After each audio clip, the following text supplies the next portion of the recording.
So,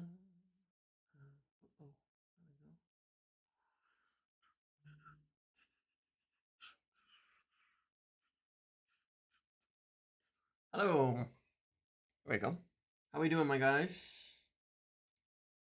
Good? Bad? Indifferent? Welcome, welcome. Naveen, Zorro, Issa, Kolapi, 50J. Oh boy. Sam, Riley, Ed, Nerd22. Hello, how are we doing today? How are you all? How's the new Grenadier? Hasn't arrived yet. It's still on the boat. The shipping delays, the shipping delays. It's still on the boat.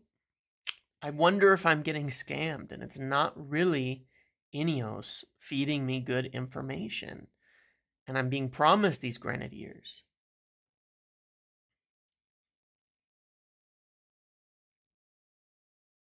I don't know. Could be wrong.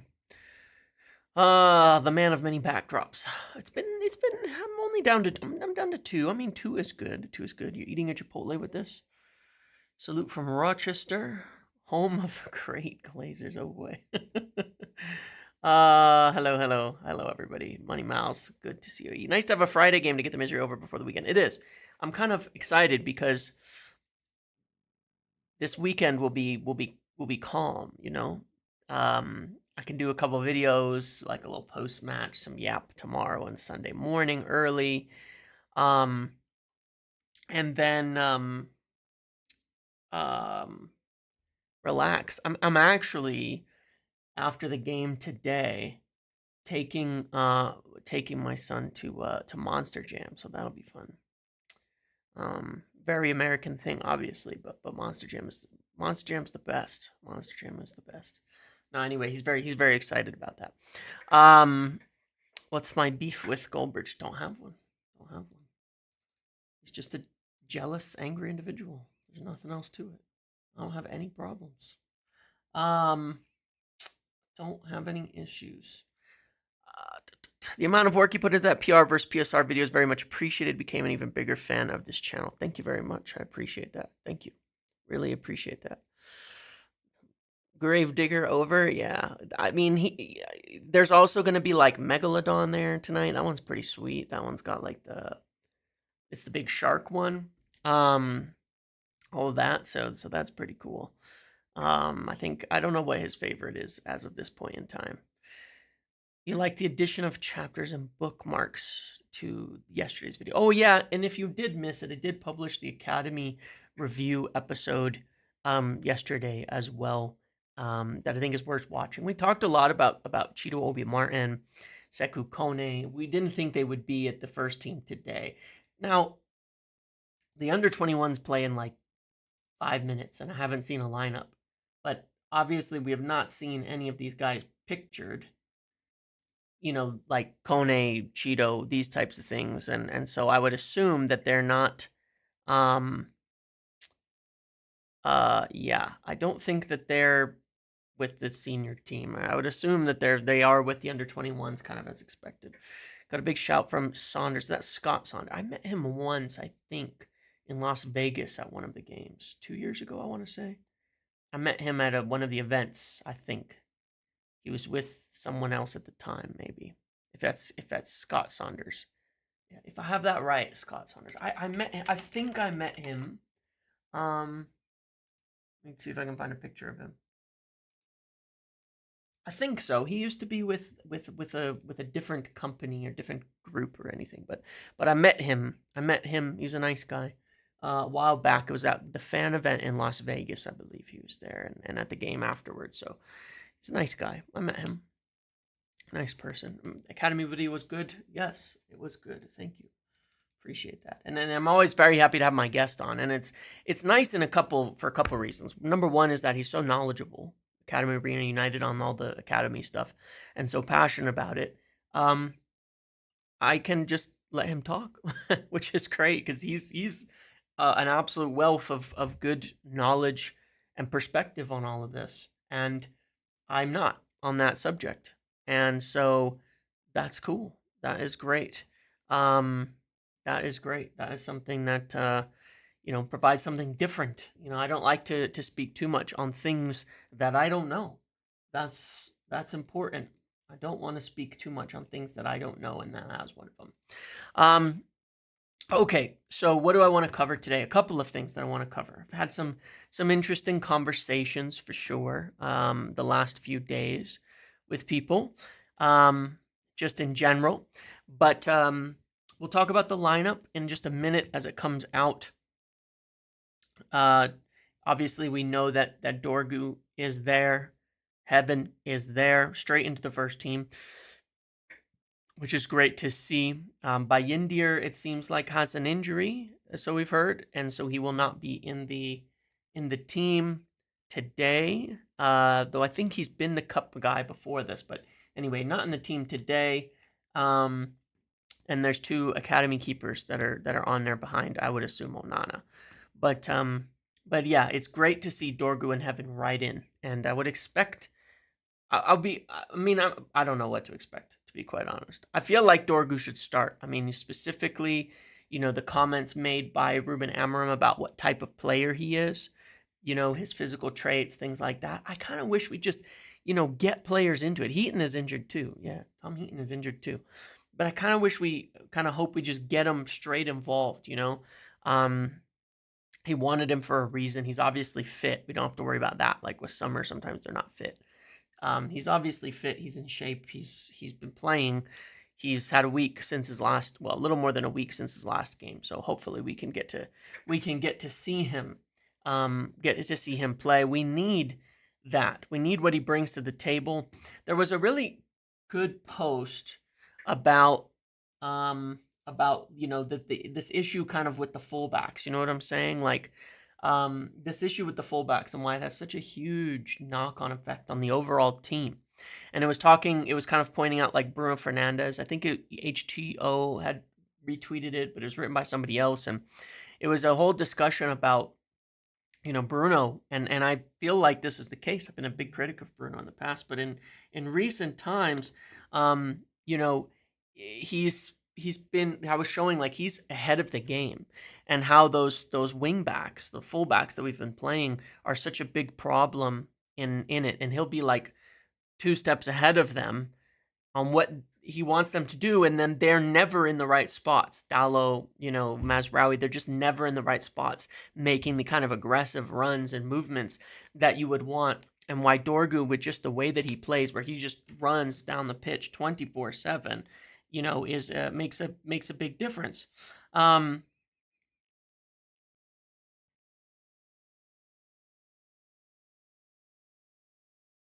Sorry, I was just answering something.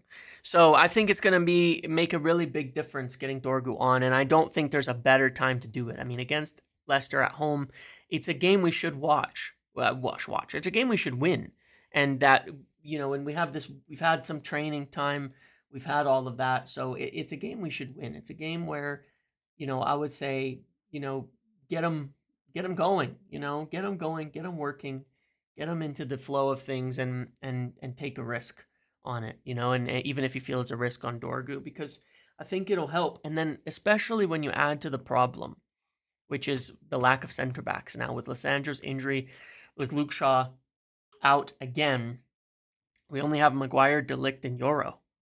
So if you start like Mazraoui should be one of the center backs, I would imagine, or at least available to come off the bench for a center back if you have an issue, ideally. And so I think that would be good to ensure we have enough players and a good balance, because you might be putting Euro on the left, and De Ligt on the right, and you need Mazraoui to be able to cover those wide sides and sub on. So it'd be really good to see Dorgu get a go immediately tonight, and I do think it'll help with our balance a lot. I mean, if we were able to see Dorgu and Ahmad at wingbacks, and then Garnacho and Mainu and Xerxes or something like that in the front three, then it would be really nice.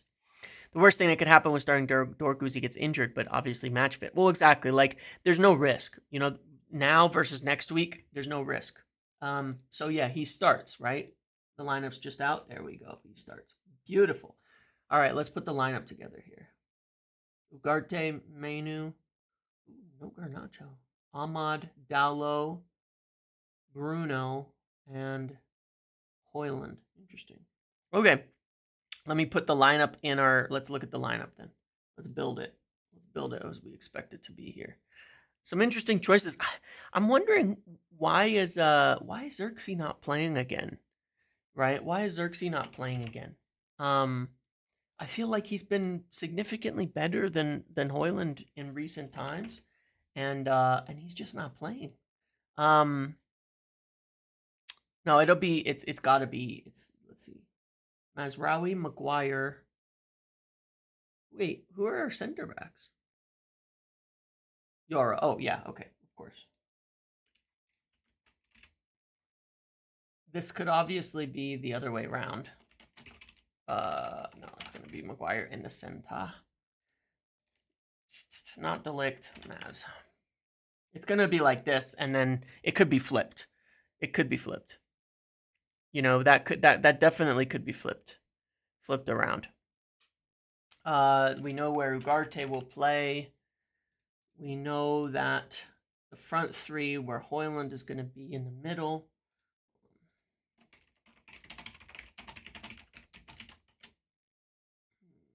All right, just had to tweet real quick. And then who is our three forwards then? So we know Ahmad is going to play here. We know that.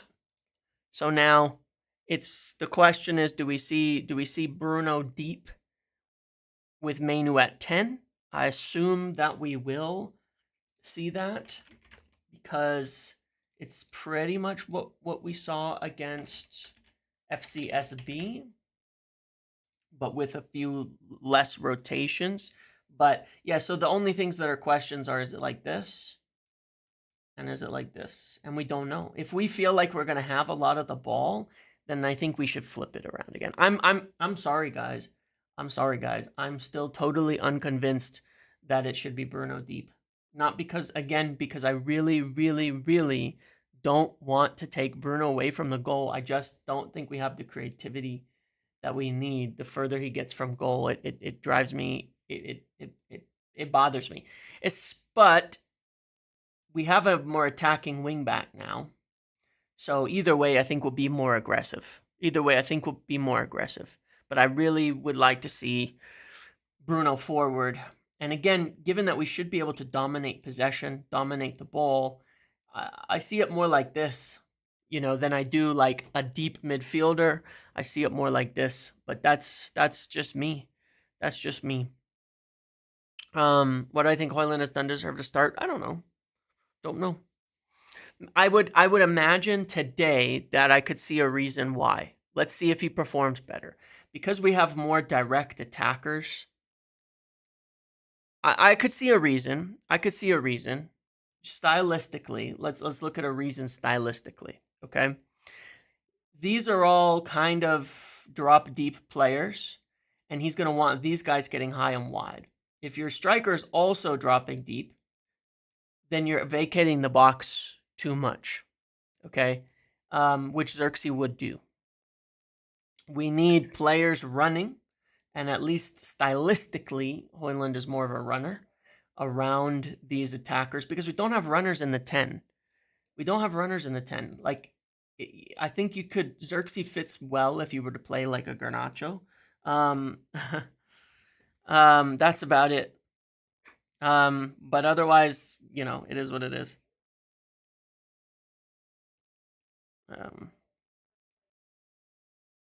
But yeah, it's pretty cool. I'm fine with it. Let's just see what happens. Let's see what we do. I mean, I think it's a good team. I don't think, obviously, either of them are not. You'd be hard pressed to make a justifiable argument for either of them at this point. You know what I'm saying? Like, you'd be hard pressed to. You could justify either, and honestly, but the only thing that matters to me on that, I will say what will help this. Okay, all right, I will say what will help this is if these guys are dropping in to build up. Like I will say that having Mainu in instead of Garnacho is better because both Mainu and Ahmad contribute a lot more to the build-up, which means you need your striker to do less to get you out of it. But I think with these fullbacks, we're going to struggle less with the build-up. The way that we've been doing it with defensive players, they're pressing us man-to-man, and Garnacho's running off deep all the time, and we're getting kind of stuck in the build-up. High wingers playing up wide, the players that we wanted, and the 10s dropping in, I expect the shape is going to be a lot better today because both of these 10s drop in a lot more to help in build-up. Both of them do. Both Ahmad and Mainu will be helping a lot in the build-up. So I expect we'll see it like it's supposed to look like, which is really a 3-4-2-1. And when you look at, again, I go back to that Liverpool game, and I think the shape is right. I think it helps us. But yeah, Mainu won't take the spaces Dorgu wants. That's the other thing too there. Mainu or Bruno, you know what I'm saying? It'll let Dorgu run around them and use them. I think they'll both interplay with him better. So I think that's quite helpful. So, hey, let's see what happens. Let's see what happens. I mean, we don't have a ton of choices. What's on the bench? What do we have on the bench? We've got Delict, Heaven, Lindelof, Casemiro, Collier, Eriksson, Garnacho, and Xerxes. So we certainly have options to change the defense and to change the attack, as we need to.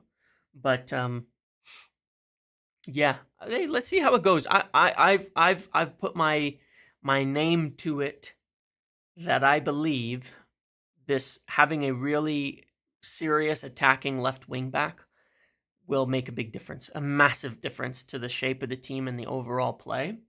And again, I also think that having the right selection here, either one in this case, who's not impeding and will actually use the fullback is important, is a huge factor in this. I think it'll work really well.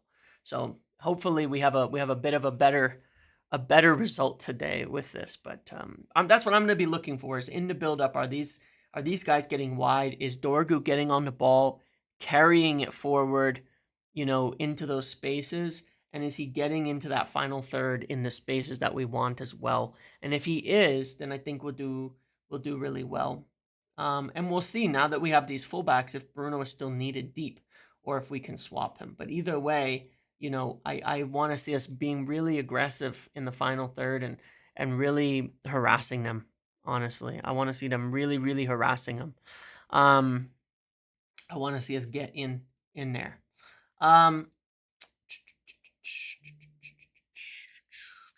What was the question? There was a question. Oh yeah, I did want to talk about something else.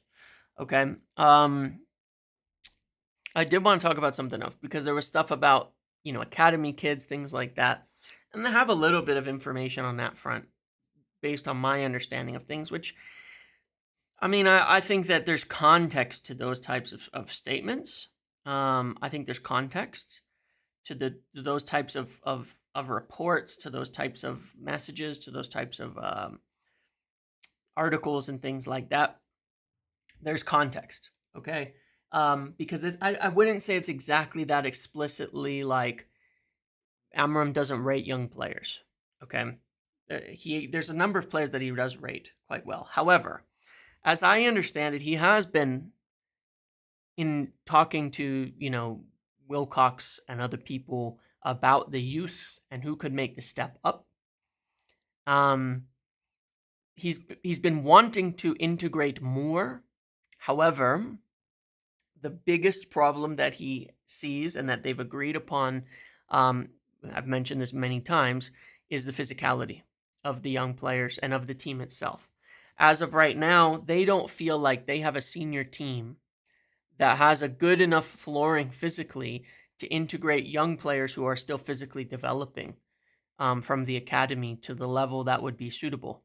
That they're not like, if you have a really big team like Arsenal, for example, where it's solid in so many areas, physical in so many areas, dominant in so many areas, and you're putting in players who are maybe a little bit less physically there, it's not doesn't stand out so much because you have so much around them, to protect the situation. At United, we don't really have that. At United, we don't really have that. We really don't have, um, you know, we don't have that at all. We don't have we don't have a team full of physical monsters. Now it's getting there. If we go back to this lineup and we look at physicality in terms of players who are quite physical, um, we kind of know Maguire, but he's slow, right? Yoro will get there, but is developing. Mazraoui, I think, is actually quite physical. When you put him at center back, he's fast, he's strong, he gets in challenges well. I think he's good. I think both Ugarte and Bruno are quite physical players. They are. Bruno is, there's different attributes for physicality. Of course, they're not necessarily the fastest players, but they are quite physical. Ahmad is surprisingly so. Dallo is, that's one of the reasons he plays, but especially when he plays in position, not on the left where he's way out of whack. He is actually quite. Mainu is not at this stage. He looks still a bit slow and behind it, but I think he will be. Højlund should be, but isn't. And Xerxes really isn't either. Bruno is definitely physical. He's not weak. And he's not that slow either. He is definitely one of the more physical players in the team. But Dorgu is very solidly so, right? So we've got some developing players in here, right? Yeah, Ahmad is really quite smart about how he uses his body, and I would say definitely a physical player in the team and in the levels of what we want. But there's weaknesses, between Maguire and Yoro, different ways, where Yoro is still developing in his physical duels and things like that. He's quite fast. Maguire's quite slow, but very physical in that respect. So there's a balance here. We have some weaknesses in all of this. We do. We have weaknesses in a team. It's certain, and it's not that big either, right? It's getting there, it's getting there, but it's not that big overall. So we need to see that in general. We need to see that in general. Improve before you start throwing youngsters in there. So, someone like Aiden Heaven, one of the things they like signing him with is because he's he's big, he's strong. He's a tall young player. And that those are good things. Those are good things. So we got to improve. We got to improve on these physical levels before more youth get brought in. And they want to see Cheeto. They want to see Kone get more experience in these levels to grow and to get there. And I think we will. I think we will over time. I think we will by the end of the season see them get some debuts. But that's the main kind of concerns with them is that, that they need to grow in that respect and that experience. Cheeto is huge. Cheeto is massive, but he's got to get up to dealing with more physical players and test that more and more. Kukonki is young. It's just so young. He needs time to develop. He's big and he's got physical traits, but there's other things to develop too. I have no idea why people are putting Dorgu at left center back. He was signed to be a left. This is the last position he would be in. He would be a right wing back, a right winger, or a left wing back before he would be a center back. That's pretty bizarre to me. Unless Amarim has lost his mind and said something, in which case, let's see. I don't find anything. I don't see any reason why he wouldn't be. I don't see any comments. I don't see any statements. Yeah. No, I disagree with you guys about well, not all of you, but I disagree with a fair number of you about Bruno. Bruno has an insane engine, first of all, which is a big part of physicality. An insane engine, never stop running, gets himself into tackles, gets into duels pretty regularly. He's not really soft at getting pushed off the ball. He just buys fouls pretty well, for the most part. He buys a lot of fouls, in fact. He goes down easy on that respect, but you can tell when he's not looking for a foul, he actually fights through a hell of a lot of contact in general. And, engine, stamina, all these types of things make a big difference He's for an attacking midfielder, he's pretty solid in all of those areas. And he puts his body around a lot. Um, he's really not soft at all. It's kind of a crazy thing to say about Bruno. It'd be like the last thing I would say about Bruno is that he's soft. But that's okay. That's okay. You can disagree with me on that. Yeah, I mean, in general, I think it's gonna help a lot. I think these guys are gonna help a lot. I really think this is gonna make a big difference today. I'm quite excited to see it. But yeah, I mean, in general, again, either way, the team needs more physicality. In overall, it needs more strength. It needs more pace and power. It needs more of all of that in order to get that into play, and to get it going, and to be able to fit more young players in. That being said, as we've kind of discussed with a few people, there's not really actually viewed to be, there's not really viewed to be that many crazy young talents in the academy right now that are like guaranteed to make it. You got to think of, your Kobbie Mainus, your unfortunately Mason Greenwoods, your players like this where they're like, that's the guy who's going to make it. The closest are two we just signed, Cheeto Obi-Martin and Sekou Kone. I mean, as boring as it is, those are the closest players to making the step up. Nobody else at the under 21 level looks like they're going to do it, outside of maybe keepers, that's about it. Nobody else is really on the cusp of that. So it's like we don't have that many youth players who are ready to get in. And then at the under 18s, there's more talent. There's more talent there, but there's still doubts. And the best talent at the younger levels is Shea Lacey, who hasn't been healthy in a long time, unfortunately. Angie, James, love the content. Keep growing, brother. Question, do you think if Hoyland goes this summer, it'll be a loss considering his book value? Yes, and that's why I think it's going to be pretty hard to shift him. Ammas is back down to the under 18s. He's not even at the under 21s, right? Ibrahimov is viewed very well. He's also injured right now. There's a lot of players that are good, but not great. And that there's really far from guaranteed that they will make it into the first team. And that is true in terms of the view overall. And that's why they've been signing these players. Now, we've signed Diego Leon for left back because we didn't think we had a young left back in the youth who's going to get that step up. He's going to do it. We signed Sekou Kone because we did not feel we really had a defensive midfielder coming through anytime soon who could come into the team as a 6 or an 8. He will help to do that. We signed Cheeto Obi-Martin because we didn't have any strikers we think would come through into the senior team anytime soon. Cheeto Obi-Martin should be that guy. We've signed Aiden Heaven because, again, same reasons. There's not that many impressive center backs coming through the ranks. Now, we do have more players who are decent in certain areas, like in the attack. Like you talk about Shea Lacey, Ibrahimov, people like that in the attacking areas. But we did not feel we had youth players that were going to come through and be able to make it into the squad anytime soon. This is probably going to continue.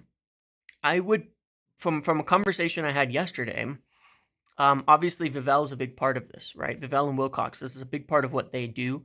And there's definitely an eye on a lot more of these young players, these guys who are pretty similar to some of these guys that we've signed, that they could come in, as depth and start to be like bounce between the under 21s and the under and the first team, and then come into to make it up. And so I wouldn't be surprised to see that in summer that we make another move or two for some young players like that, potentially another center back, because we're playing a 3 at the back system. Maguire's on the older end. We're losing a lot of center backs. Lissandro's health issues, Shaw's health issues. We need more center backs. And there's not really, there's kind of Kukonki, but he's not necessarily rated totally that highly yet, despite his physical profiles. But I think that we will very, very likely make a few more signings to fill the quality gaps in the youth ranks, to try and get some more young players in that are like just below senior level, so that in a year or two, in maybe the following year, they're the backup center back. They replace the Maguires. They maybe play at right wing back, replace other players. They play, in these other lines. So I think we'll get like Cheeto and Kone and Dorgu, and Heaven and Leon into the squad next year. But then I think we're going to be looking at one or two more players like that to move up. To sign to fill some of those gaps in the youth ranks, because they don't all work out, mind you. They're never going to be 100%. So we need to keep getting more and more and more of them coming through. We need to get more and more and more of them coming through, and that is definitely an idea.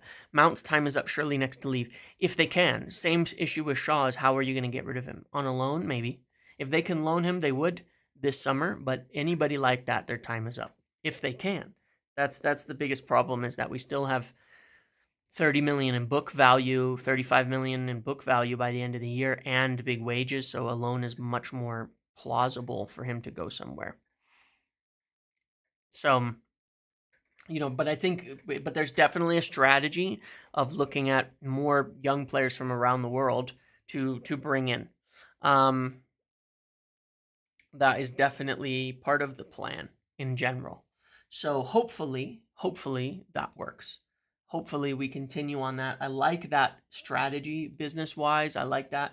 When you pay virtually nothing for these young players, like your Aiden Heavens and your Leons and your Kones, and you get them, and then what happens? Like, let's take them right now. Let's say they come through the youth ranks, they break into the first team, and you decide they're not good enough. So you sell them for 5 to 10 million in profit, or you loan them out on an option or obligation. You look at like what we did with Alvaro, what we did with Kambuala. They get into the team, and if you think they're not going to make it, you can sell them with buybacks and sell-ons, and you make a great profit. And it's not like you're running your academy in a way that's awful or something. You're just making good profit on these young players that you gave an honest chance. But then if they develop into something more, you have these buybacks. And in the end, you have 10, 15, 20 buybacks around Europe and all these sell-on clauses. And every year you're getting all this little bit of profitability.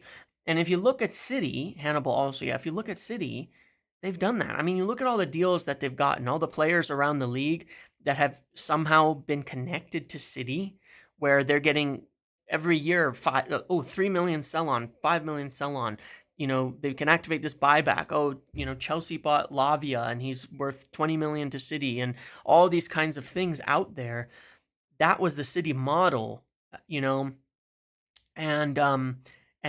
obviously Wilcox had a big part of that.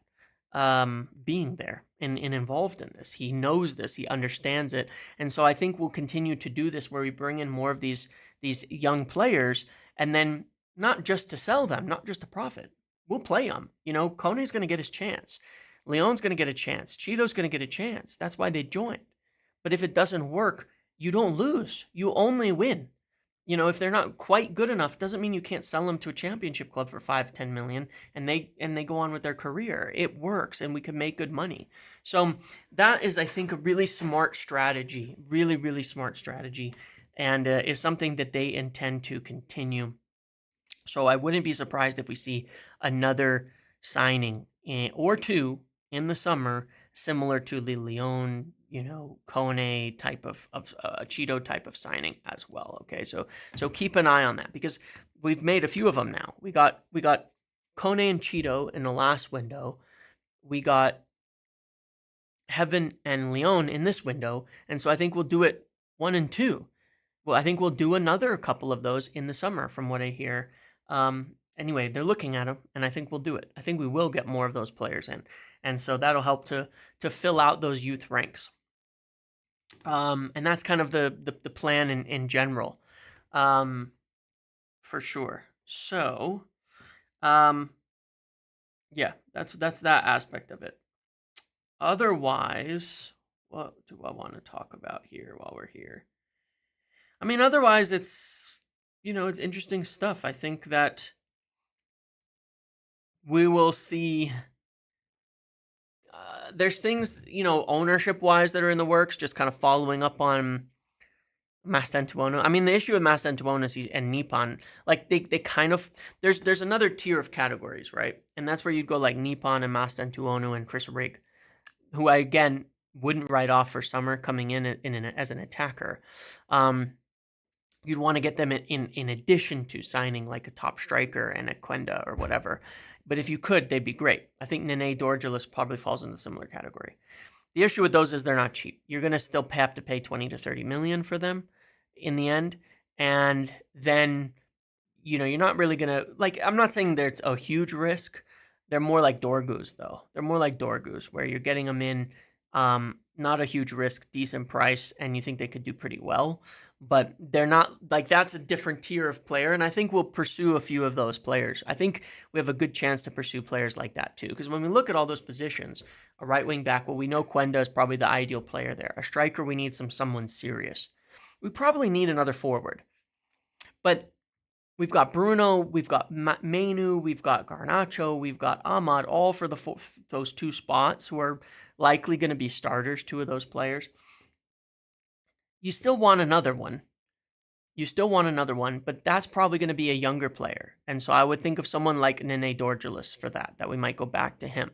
But that could also be Nippon. That could also be Mastantuono. That could also be Chris Rigg. And that would make a lot of sense too, because they're not expecting to come in as as a starter, but they're solid, high potential young players who can come in and grow in that position. Someone's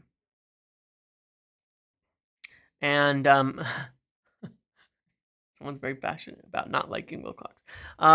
Tyler Diveling, etc. Right? So these are good options. There's obviously still a chance that Garnacho would be sold. If that happens, I think United would go for someone big in the 10 as well. But the same thing in the midfield. If you end up with Bruno and Ugarte and all of that, then you might still need some of those mid young levels like Hayden Hackney's and such for high potential growth backups. And I'd much rather we buy high potential growth backups than old backups for depth. You know what I'm saying? We've got the shirts for Lissandro out right now. Okay. But yeah, I like the idea of the high potential backups rather than signing old players. Like, I don't want us to be bringing in more Ericssons and more Casemiros and more things like that, for the backup roles and for depth. I want us bringing in people like Chris Rigg, people like Hackney, people like, like Mastantuonus and these types of players for backups. I'd rather have a young player who can grow. That is a low,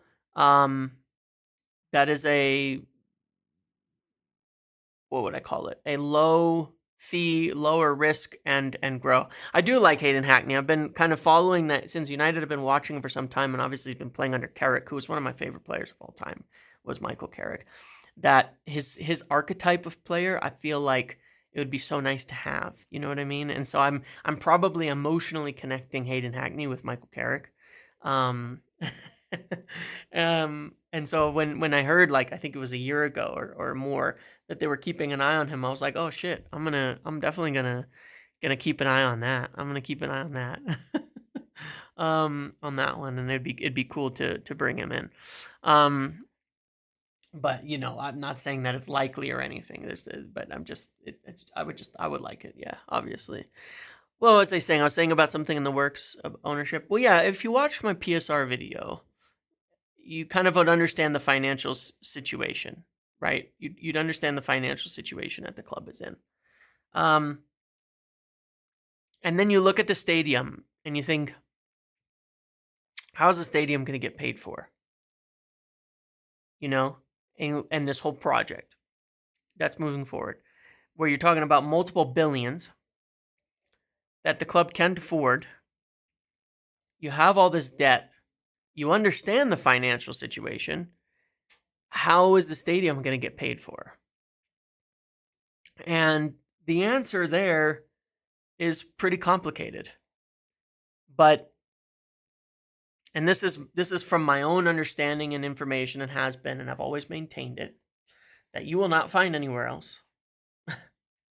That I'm quite confident in the process of the stadium, there will be changes in how ownership looks. In the process of moving forward with the stadium project, there will be changes in how the ownership is set up. Um, I'm fairly confident of that. Obviously, when you're talking about business at this level, it's really tricky because, for one, nobody can say anything like officially, formally, legally. Nobody can say anything, right? Um, Nobody can say anything at all. Nobody can sit there and go, yeah, we're gonna do this, and we're gonna, because it's a publicly traded company, because of the way that it all works, because of some of the current agreements on the table right now. Any owner making mention, or part owner, or somebody making mention of, I plan to make an offer for this, or I plan to do things this way, in any capacity, it becomes a legally binding statement at that point in time. Um, it's serious. These are real things. And it was just like, before the club went for sale, Sir Jim had conversations with the Glazers, and he did that interview. And I remember, because I had already started sharing the club's for sale. And Sir Jim's very interested, and Ineos are going to come for it. I'd already started sharing it by that time. And I remember when he got on that interview and said that separate thing, and he was asked about United. He said, talked about the Glazers, and he says he knows them, he's spoken to them, they're nice people, but the club's not for sale. I'd love to do a deal for it, but the club's not for sale. And then I think it was 4 weeks later that United published officially their statement that they were seeking essentially a sale. That's business at a high level, man. That's business at a high level. It's all under wraps. And you look at the whole takeover process. Nobody was right. None of them. None of the football journalists. None of any of these people were correct at the end of the day. There was a few people close who had direct connections themselves at the Times. I think it was specifically, and myself, who were able to maintain it. And I remember when it came around to August or September, and I said, look, Ineos believe they have the club. They're already in discussions like they have the club. They're acting like they've won the bidding and all of that. And it was dead silent, and nobody had anything at that time. And you'd have people coming out with exclusives denying that anything was actually going on, and everybody's just waiting on the Glazers, and they were going to take the club off the market, blah, blah, blah. And then out of the blue, Qatari had withdrawn, Ineos had won the deal. I knew that for 2 months. But nothing was out there. Nothing. And it wasn't PR then, it was just the reality. like me saying it was going to change the reality. Like, that's the silly part about the whole discussion. Whatever I say doesn't change what's happening in real life. There's no gain out of pushing the idea that something will happen in the future. There's nothing to be gained out of it. There's nothing. What is to be gained by having somebody say it? Like, what would be to gain for anyone, for me, random person, to say, there's going to be more changes in the ownership, over the process of the stadium? Like, what is the gain for me to say that if it isn't the truth? Not for me. I'm saying in general. What is there to gain? Rio's source was, I've explained it on a few occasions, and it was actually in an article. I think somebody broke it down. He heard from people at the executive meetings between owners and executives of the Premier League. There was a meeting, and it was being shared, I believe, by Richard Arnold, was what it said, that Qatar were winning. And he got wind of that, or someone told him from that discussion, and he went with it. And I'm telling you, I spoke to so many people around United that believed Qatar had won the deal because of Richard Arnold. It was pretty funny. And I don't know why, but it all came out after the fact that there was this huge split between the Glazers and Arnold and all of that, and there was concerns about leaks and about all sorts of shit. It's pretty funny. It was quite hilarious. The whole thing was very funny. The only reason I bring it up is to say that it's info. And I know from my own information that I'm confident on that there's a plan in the future, and we'll just have to wait for it. Does it mean it's formally in writing? Of course not. It can't be. Legally, it could not be. Legally, they could not include future buys and calls and things like that in the deal. It just wasn't allowed. So, That's all. It's information, and it's always very obvious to me when people don't have info because they mock and they deny and they do all of this, and all it tells me is they don't have a fucking clue, honestly. And that's fine because very few people do on this. That's what's really funny.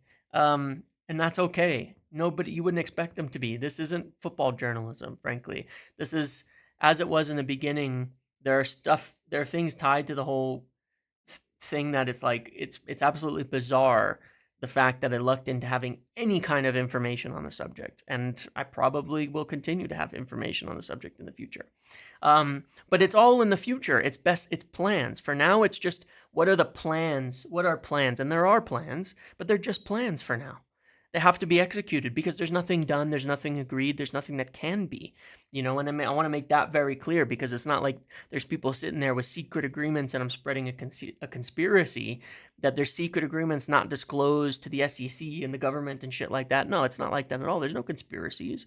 There's nothing weird. There's nothing untoward going on. There are plans.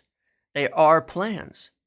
But plans do not have to be reported until you start to execute those plans. That's all. And that's what matters. When things happen, they will have to be reported. But there's no secret deals being done on here or anything like that. And that's the truth of it. So it's all speculative, in a sense. It's just plans. It's just plans. We all have to wait. And I don't buy and try to make any money off of this kind of stuff. Well, it's stupid. It's all plans anyway. It's all like that. Do they plan to take the club off the stock market? I mean, maybe in the long term, probably, because when you look at the deal, in general, right? When you look at the deal in general, as it stands right now, Ineos will have to make equal offers to the public shares. So if they end up owning all of the Class B, they're going to end up owning all the Class A at the end of it. In which case they would own everything, and so they would just take it private. If that is the case, if that's where they go, then they will do that. But yeah, there's just, one could have a source that's at like some other place, and that person could be planning to come in and buy United. Who knows? There could be some other group that wants to come buy United. What do I know? And I'd have absolutely zero knowledge of it because the club will be for sale again. Technically, there's the agreement ends on this non-compete, even though Ineos will have the ability to match. Maybe someone else comes in a few months and says, "Oh, by the way, we're going to buy it all," and Ineos have to sell, and Glazers have to sell, and we end up with totally new owners again. I mean, anything could happen. But yeah, there are plans. They wouldn't be moved. And when you look at them moving forward with the stadium, there's obviously going to be strategies on how to set that all up. And I doubt that there's a world where Ineos want to do all of that and end up minority partners that can be dropped after all is said and done, after the work, after potential investment, after so much can go into that. I doubt that Ineos want to be in a position where they can say, where Glazers can just kick them out at any point in time and sell to somebody else. Like that doesn't make sense if you just think about it logically, right? They don't want to be in that position. Nobody would, because then United becomes this extremely valuable big thing with this huge stadium, this whole rework, this whole regeneration, and Manchester. And at the end of it, you're 29% owners, and the Glazers can just sell to someone else and force you to sell because of the drag-alongs and rights and things like that. How does that make sense? No, I'm not telling you to buy anything. Don't do anything. I'm not buying shit. But it all doesn't make any sense. And there's obviously plans, strategies, things that everyone is thinking of. And in the end, the intention, of course, from Ineos, it has got to be to take over fully. One way or another, it just has to be. It just has to be. There's nothing else that even makes any sense. But it's all for the future for now. And I'm just interested to see over the next 12 months or so if anything formalizes on plans and strategies and things like that, and we start to hear more. But I'd be surprised if we didn't. By the end of this year. hear more about future things and all of that. And I'm confident in what I know, at least in terms of plans, but shit has to actually go down, for those plans to be carried out. And until they're carried out, they're just plans. And everybody has plans. What if Jim died suddenly? What would happen? I think that'd probably change a lot, honestly. But, it is what it is. The stock is up 0.25. They're listening to me. No. No. It's nothing like that. Anyway, this is all just general, speak from a standpoint of there's absolutely none of this is official in any capacity. None of it is intended in that way either to imply that there's any sort of secret deals and shit like that, because there's just not. I don't subscribe to that. That's the Qatari side. People who still are talking about Qatar, they can subscribe to the idea that there's, what are they called, holdbacks and clauses and secret agreements and shit that's been hidden from the SEC documents or falsified. People can stick to those conspiracies if they want. That's the other side of the coin. I'm not taking part in that. There is no conspiracy from my side. Dorgu's positioned at right wing back with Diogo Dalot at left wing back in a warm up. What the fuck would be the point of that? That would be so funny, honestly. It'd be so funny, which is possible, if he plays right wing back so that Dalot can continue to play on the left. Oh God, that would be. Oh man, and maybe it'll happen. Maybe it's so we can get Ahmad and an aggressive left footer on the right together. You know what I mean?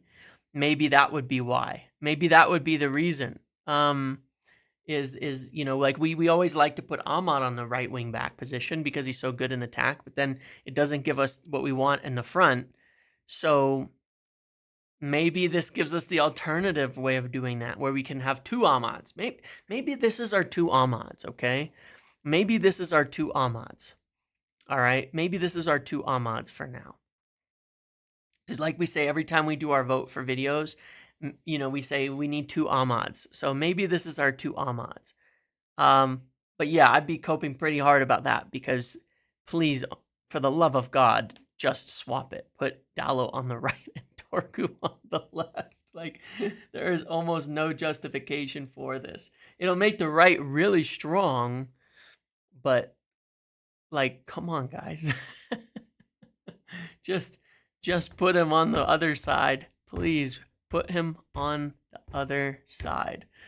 Now we have two Ahmads, and then we won't have a left wing back again. I'm not backing it. I think it would be a mistake for sure. I think it would be a mistake. Oh man, that'd be pretty funny though if after all that and all the talk and all the briefings about getting a left wing back, he's playing on the right. You know what I'm saying? Because it wasn't just like every story, every discussion, everything that was out there said we need his left foot. But we need a left-footed player. Amram just said we need his left foot on the opposite side.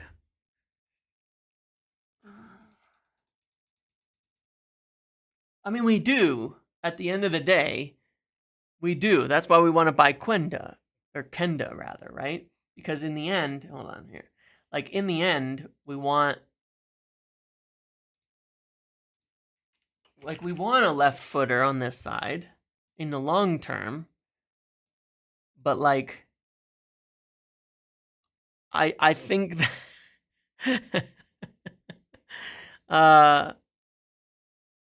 I think that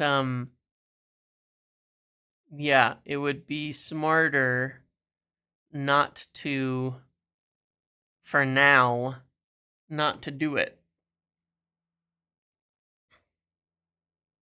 We're only being linked with left footers, yeah. I mean, we do want it. Like, this makes sense in this respect. Like, if you ignore the left side, this makes sense. And if we bring Kenda in, then obviously we would probably play left footers on both sides. That's what he did. No, at Sporting, 90% of the time he had he add a left footer and a left footer. Okay. Hang on.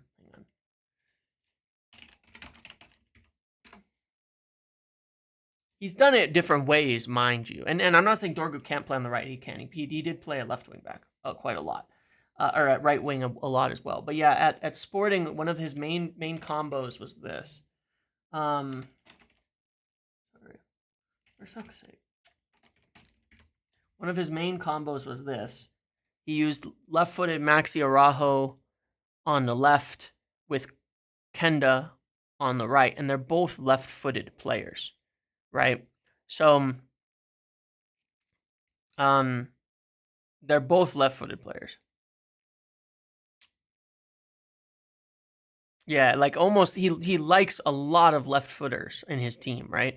So even with Dorgu, we still don't have enough because we could put Dorgu over here, and then we still would need another lefty, and that's why we'd be getting Kenda, so we can move Dorgu to this side. But yeah, I would still say I would still much prefer. Like I get it that he's trying to solve two problems. He has two problems still, which is a left footer on the right and a left footer on the left. But if you were to ask me which would be the bigger problem, I think it would be the opposite. Let's pull it. I'm curious. Because we do look a lot better with an attacker at right wing back when Ahmad plays there, right?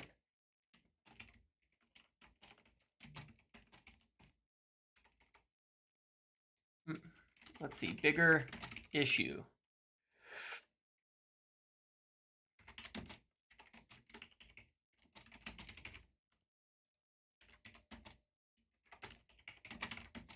What do you think is the bigger issue? Not having a lefty on the left or not having a lefty on the right?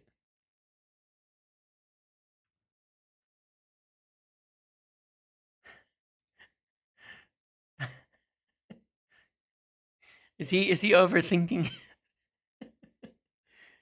If it's true, if this is what happens, he would be overthinking it.